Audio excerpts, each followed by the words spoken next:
So for breakfast, it was pretty much the same every single day. I'd start off with cherry juice, orange juice, a big glass of orange juice, a massive glass, as much as I could get in, and a really big bowl of cornflakes. I had like a big salad bowl, not a breakfast bowl, and I'd just pour loads in, and some almond milk on top of that. And I found that after about a week, I was getting really bored with breakfast.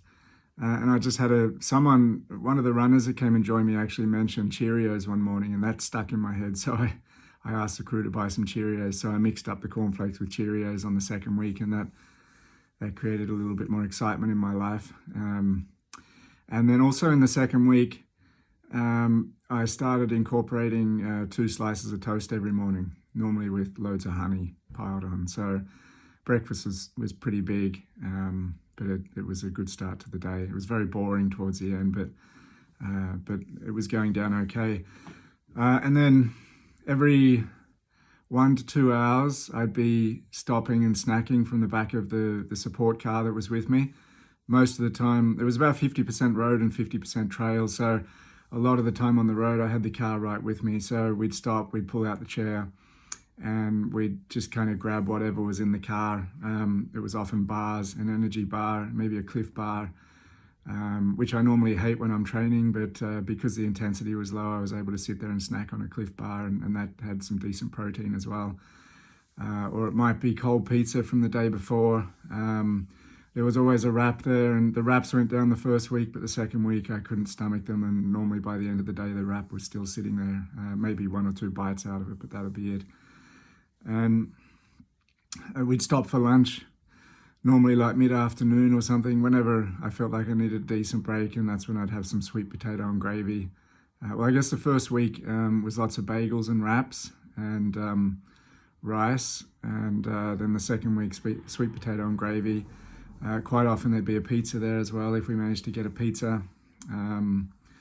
And I found towards the second week I was gravitating towards fruit as well. So there was apples and watermelon normally there as well, and I'd end up eating quite a bit of that at lunchtime.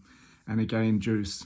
We always had lots of orange juice or apple juice, and just drink as much of that as I could, knowing that was pretty carb rich. So dinner was a real mixture depending on where we were staying as well, and what I felt like. So a couple of nights I had like a full roast dinner. I wasn't able to finish it all, but at least I'd peck away at some vegetables and meat and a mashed potato and that type of thing. And then other nights were just the mashed sweet potato, rice. We'd try and get a few veg in. Some nights I'd get more than others. Some nights I couldn't get any veg in, depending on how my stomach was. And an interesting thing to note was I eat a lot of pasta when I'm training. Right, most days I'd eat pasta, or at least every second day I'd have pasta. I didn't touch any pasta the whole event. For some reason, I just had no craving or almost an aversion towards the thought of eating pasta. And in the end, the last couple of days, I started hitting Coca-Cola, and I found that that just gave me the boost I needed, the caffeine, the sugar, and it was easy on the stomach, especially flat Coke. Flat warm Coke. We'd open it up and we'd try and leave it warm, and I could just fill my stomach with a whole bunch of that, and it made me feel really good for a couple of hours while I was running.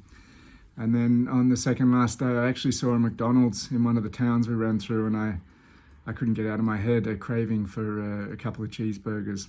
And so on the very last day, I think I had 30 or 40k to go. I scoffed back a couple of cheeseburgers, and that was probably the only time I really, really enjoyed food in that 2 weeks.